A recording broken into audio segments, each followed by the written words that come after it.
भारत में उड़ती दिखी उड़न तश्तरी। दावा है कि रविवार को इंफाल एयरपोर्ट पर आसमान में काफी बड़े आकार की वस्तु काफी देर तक घूमती रही। उड़न तश्तरी जैसी चीज को देखकर अधिकारियों के होश उड़ गए। रहस्यमयी वस्तु को पकड़ने के लिए वायुसेना ने दो रफाल फाइटर उड़ा दिए।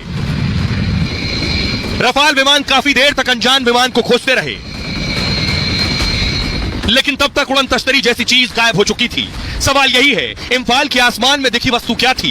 क्या एलियन धरती से संपर्क करने की कोशिश कर रहे हैं? आइए आपको बताता हूं, भारत में यह उड़न तश्तरी किसने देखी सबसे पहले, कैसे जानकारी मिली और उसके बाद कैसे खबर दी गई। यह इसलिए बड़ी खबर है क्योंकि इससे पहले इस तरह की जानकारी नहीं मिली। यह आप देख रहे हैं, ये इंफाल एयरपोर्ट है। 19 नवंबर को मणिपुर के इंफाल में रहस्यमयी वस्तु दिखी। इंफाल एयरपोर्ट के ऊपर यूएफओ उड़न तश्तरी जैसी चीज दिखी।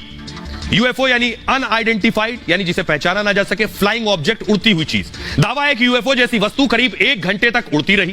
दोपहर 2:30 बजे सीआईएसएफ के जवानों ने आसमान में उड़न तश्तरी के बारे में जानकारी दी। सीआईएसएफ यानी केंद्रीय औद्योगिक सुरक्षा बल। एयरपोर्ट की जो सुरक्षा की जिम्मेदारी है वो अमूमन सीआईएसएफ के हाथ में होती है। सीआईएसएफ के जवानों ने पूरी जानकारी एटीसी के अधिकारियों को दी, यानी एयर ट्रैफिक कंट्रोल को जानकारी दी कि आसमान में कोई चीज उड़ रही है।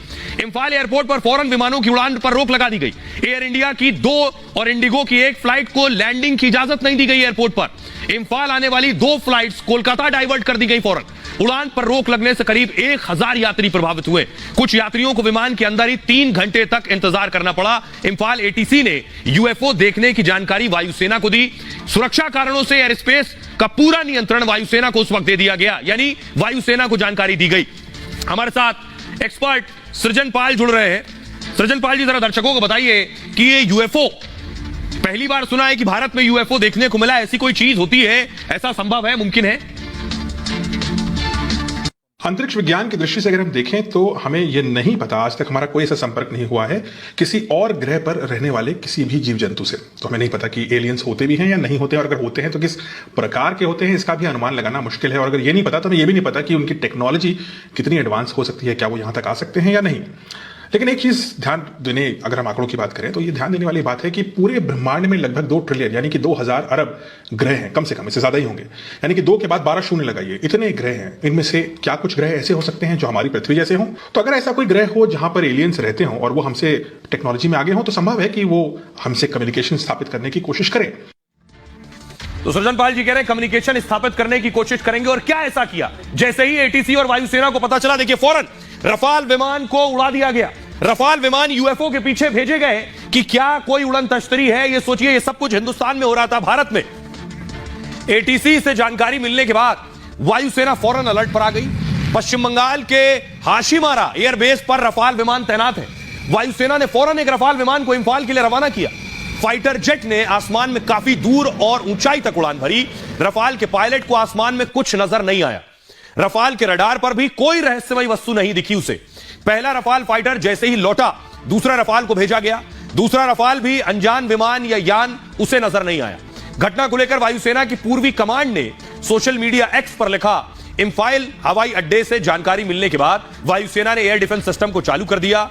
हमें कोई अनजान वस्तु नजर नहीं आई। वायुसेना ने रहस्यमयी वस्तु को लेकर पूरी जांच पड़ताल की, फिर इंफाल एयरपोर्ट को उड़ान बहाल करने की अनुमति दी। लेकिन यूएफओ नहीं दिखा। लेकिन क्या यूएफओ इतना अत्याधुनिक था कि रडार की पकड़ में नहीं आया? आइए अब आपको बताता हूं, ये जो उड़ने वाली चीज है, ये है क्या जिसे हम यूएफओ कह रहे हैं। बहुत से लोगों ने पहली बार नाम सुना होगा या किस्से, कहानी और किताबों में सुना होगा। यह है यूएफओ जो आप देख रहे हैं। यूएफओ मतलब अनआइडेंटिफाइड फ्लाइंग ऑब्जेक्ट। इसको उड़न तश्तरी भी कहते हैं। कई बार आसमान में तश्तरी के आकार की उड़ने वाली चीजें दिखी हैं। अमेरिका से लेकर दुनिया भर में ऐसी घटनाएं भी सामने आई हैं। दावा है कि एलियन इनका इस्तेमाल करते हैं। अमेरिका में भी कई बार यूएफओ का पीछा किया गया है, लेकिन अमेरिकी विमान यूएफओ को नहीं पकड़ पाए। यानी ये अमेरिका के साथ भी हो चुका है। दावा है कि यूएफओ की तकनीक काफी उन्नत है। रडार भी यूएफओ को नहीं पकड़ पाते। अमेरिका ने स्टेल्थ विमान बनाए हैं और इन विमानों में विशेष तकनीक का इस्तेमाल हुआ है। ये विमान भी रडार की पकड़ में नहीं आते। हाइपरसोनिक मिसाइल को भी रडार नहीं पकड़ पाए हैं। अब स्टेल्थ तकनीक से ड्रोन भी बनाए जा रहे हैं। ऐसे ड्रोन को रडार नहीं पकड़ पाता है। ये बताने का मकसद ये है कि हमारे रफाल भी के रडार इसे नहीं पकड़ पाए, तो कोई बड़ी बात नहीं है। जब हम बहुत सी तकनीक बना पाए हैं जिसे रडार ना पकड़ पाए, तो अगर कोई यूएफओ जैसी चीज है और वो आई है तो संभव है उसे रडार ना पकड़ पाए। हमारे साथ एक्सपर्ट सृजन पाल जी जुड़ रहे हैं। सर एक सवाल मेरा यह है कि हमारे रडार रफाल के उसे नहीं पकड़ पाए और हमारी बाकी रडार तकनीक भी नहीं पकड़ पाई। क्या यह मुमकिन है कि यूएफओ आया हो, उड़न तश्तरी आया हो और हमारे जो तकनीक है वो उसे ना पकड़ पाई हो? यूएफओज यूजुअली एक बहुत ही एडवांस टेक्नोलॉजी होती है, क्योंकि कोई देश अगर ऐसा बनाता है कि उसको गुप्तचर पर्पस के लिए इस्तेमाल करना है, तो वो इस चीज को इंश्योर करता है कि अगर किसी कारण से उसके यूएफओ को डिटेक्ट कर लिया जाए तो वहां से वो भाग निकले।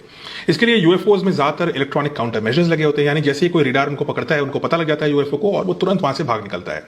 यूएफओज को जो अगर हम अमेरिकन स्टडीज को देखें, उनके पास सैकड़ों ऐसे एग्जाम्पल्स हैं और अभी उन्होंने कुछ साल पहले, इनफैक्ट पिछले साल ही, उन्होंने अपनी कांग्रेस को एक पूरी रिपोर्ट दी थी यूएस नेवी ने अबाउट यूएफओज, और उन्होंने उसकी वीडियोज भी निकाली थी, उनको चेस भी करने की कोशिश करी थी। कई बार उनको प्लेन के विंडस्क्रीन पे दिखे भी थे कि प्लेन के सामने वो यूएफओ था और एकदम से भाग निकले। इसका मतलब यूएफओज जैसे भी होते हैं, चाहे वो इंसान द्वारा बनाए गए हों या जो दूसरी थ्योरी है कि कोई एलियन है, वो बहुत तेजी से मूव करते हैं। उनके अंदर ऐसे मेजर्स होते हैं जो वो रेडार से बच के निकलने में कामयाब रहे। बहुत बहुत शुक्रिया सृजनपाल जी इस तमाम जानकारी के लिए। एक बात कि वो मानते हैं यूएफओ होते हैं और इतने अत्याधुनिक और हाईटेक होते हैं कि रडार की पकड़ में ना आए। खबरों में आगे बढ़ते हैं। आज की एक और बड़ी खबर है, भारत माता पर सवाल और सियासत में बवाल। राहुल गांधी अपने बयानों के लिए जाने जाते हैं। प्रधानमंत्री नरेंद्र मोदी प्रचार में व्यस्त हैं और राजस्थान में भी प्रचार कर रहे हैं क्योंकि 25 नवंबर को राजस्थान में चुनाव है। लेकिन इस बीच राहुल गांधी ने रैली करते हुए सवाल पूछ लिया कि आखिर भारत माता क्या है। सोचिए, राहुल गांधी पूछ रहे हैं कि भारत माता क्या है। उनसे यही उम्मीद थी इसी तरह के सवाल की। अब लेकिन बीजेपी को यह उन्होंने बैठे बिठाए एक मौका दे दिया है। राहुल का भारत माता पर विवादित बयान आया और राहुल ने दौसा में रैली में यह विवादित बयान दिया। इस रैली में राहुल के साथ साथ सचिन पायलट भी मौजूद थे। राहुल ने एक बार नहीं बार बार सवाल उठाए। राहुल ने कहा, भारत माता कौन है? सब लोग भारत माता का नारा लगवाते हैं, सभी कहते हैं भारत माता की जय, मगर यह भारत माता है कौन? यह भारत माता है क्या? भारत माता है कौन? यह सवाल है। राहुल इसे बार बार दोहरा रहे थे। राहुल ने एक बार नहीं बार बार सवाल उठाए। आगे कहा, यह भारत माता धरती है, यह भारत माता इस देश के लोग हैं, अमीर गरीब सब लोग भारत माता हैं। मैंने संसद में भी सवाल पूछा, मैं जानना चाहता हूं कि भारत माता कौन है। यहां तक तो राहुल गांधी सवाल पूछ रहे थे, लेकिन आगे इसे उन्होंने जातियों से जोड़ दिया, जो करना चाह रहे थे। दरअसल वो कहा, देश में दलित कितने हैं, आदिवासी और पिछड़े कितने हैं, हम भारत माता के लिए नारा लगाते हैं, जातियों का पता नहीं। अब सोचिए, भारत माता से जातियों के पता होने का क्या तुक है? लेकिन राहुल ये सब बोल रहे थे। मतलब ये भारत माता का मतलब क्या है? राहुल ये भूल गए कि मां केवल मां होती है, मां के लिए बच्चे केवल बच्चे होते हैं, यही उसकी जाति है। ये भी भूल गए कांग्रेस सोनिया गांधी को भारत माता दिखा चुकी है। एक होर्डिंग लगाया था, आगे मैं आपको तस्वीर दिखाऊंगा, सोनिया गांधी को भारत माता दिखाया गया था। और फिर इसी साल सितंबर में यह होर्डिंग हैदराबाद में लगाई गई जब कांग्रेस कार्य समिति की बैठक हो रही थी। अब राहुल गांधी भारत माता पर सवाल उठा रहे हैं। सुनिए जरा राहुल। सब लोग ये नारा लगाते हैं, बहुत सुनने को मिलता है, भारत माता की जय, मगर ये भारत माता है कौन? ये है क्या? पार्लियामेंट हाउस में मैंने भाषण दिया और मैंने कहा कि देखिए, मैं जानना चाहता हूं, हम ये नारा रोज लगाते हैं, मैं जानना चाहता हूं ये भारत माता कौन है? कौन है ये भारत माता? आदिवासी कितने, दलित कितने, पिछड़े लोग कितने, गरीब कितने, अमीर कितने? अगर हम नारा लगाते हैं भारत माता की जय और अगर हम भारत माता के लिए लड़ते हैं, खून देने के लिए तैयार हैं, तो ये भारत माता है कौन? ये तो पता लगाना ही पड़ेगा। सही, अगर हमें मालूम ही नहीं इस देश में पिछड़े कितने, दलित कितने, गरीब कितने, तो भारत माता की जय का मतलब क्या है? तो मैंने ये पार्लियामेंट में बोला, कहा कि इस देश को अब क्रांतिकारी काम करना पड़ेगा, इस देश को जाति जनगणना करवानी पड़ेगी। देखिए, 60 साल सरकारें रही कांग्रेस की, कभी जाति जनगणना नहीं करवाई तो आंकड़े जारी नहीं किए। लेकिन अब लग रहा है यही शायद चुनाव जितवा दे। अब पूछ रहे हैं भारत माता कौन है? तो देखिए जरा फुल स्क्रीन लीजिए। ये सोनिया गांधी की तस्वीर मैं आपको दिखा रहा हूं। हैदराबाद में होर्डिंग लगाई गई थी कार्य समिति की बैठक के दौरान, वहां सोनिया गांधी को ही भारत माता दिखा दिया था कांग्रेस ने। तब सवाल उठे थे, इंदिरा इज इंडिया और इंडिया इज इंदिरा, तो सोनिया गांधी भारत माता और भारत माता ही सोनिया गांधी। और राहुल गांधी पूछ रहे हैं कि आखिर भारत माता है कौन? अब मैं आपको बताऊं कि आखिर राहुल गांधी ये सवाल क्यों कर रहे हैं। इसके पीछे कोरी सियासत है, सिर्फ पिछड़ा वर्ग और उसका वोट बैंक। दरअसल राजस्थान में कांग्रेस फंसी हुई है इस वक्त और चुनावी आकलन कांग्रेस के खिलाफ दिख रहे हैं।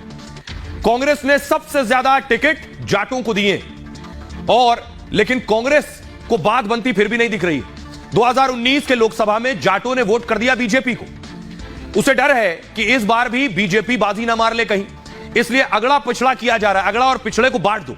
भारत माता को जातियों से जोड़ा जा रहा है कि जातियों के बारे में बताओ, नहीं बताओगे तो भारत माता कौन। दोनों बातों में कोई तारतम्य और तुक नहीं है। इसके अलावा आपको बताऊं, ये आंकड़े देखिएगा, अब किसने कितने कैंडिडेट्स को टिकट दिया है। जाट कैंडिडेट जो कि पिछड़ा वर्ग में आते हैं, कांग्रेस ने 36 उम्मीदवार जाट उतारे और बीजेपी ने 33। इसके पीछे भी अगला पिछड़ा की सियासत है। कांग्रेस ने 34 दलितों को टिकट दिए हैं, बीजेपी ने भी 34 दलितों को टिकट दिए। आदिवासी 33 आदिवासियों को कांग्रेस ने टिकट दिए, बीजेपी ने 30 आदिवासियों को टिकट दिए। कांग्रेस ने 17 राजपूत कैंडिडेट उतारे, बीजेपी ने 25 राजपूत कैंडिडेट उतारे। ब्राह्मण 16 कैंडिडेट कांग्रेस ने। भारत में उड़ती दिखी उड़न तश्तरी। दावा है कि रविवार को इंफाल एयरपोर्ट पर आसमान में काफी बड़े आकार की वस्तु काफी देर तक घूमती रही। उड़न तश्तरी जैसी चीज को देखकर अधिकारियों के होश उड़ गए। रहस्यमयी वस्तु को पकड़ने के लिए वायुसेना ने 2-2 रफाल फाइटर उड़ा दिए। रफाल विमान काफी देर तक अनजान विमान को खोजते रहे, लेकिन तब तक उड़न तश्तरी जैसी चीज गायब हो चुकी थी। सवाल यही है, इंफाल के आसमान में दिखी वस्तु क्या थी? क्या एलियन धरती से संपर्क करने की कोशिश कर रहे हैं? आइए आपको बताता हूं, भारत में यह उड़न तश्तरी किसने देखी सबसे पहले, कैसे जानकारी मिली और उसके बाद कैसे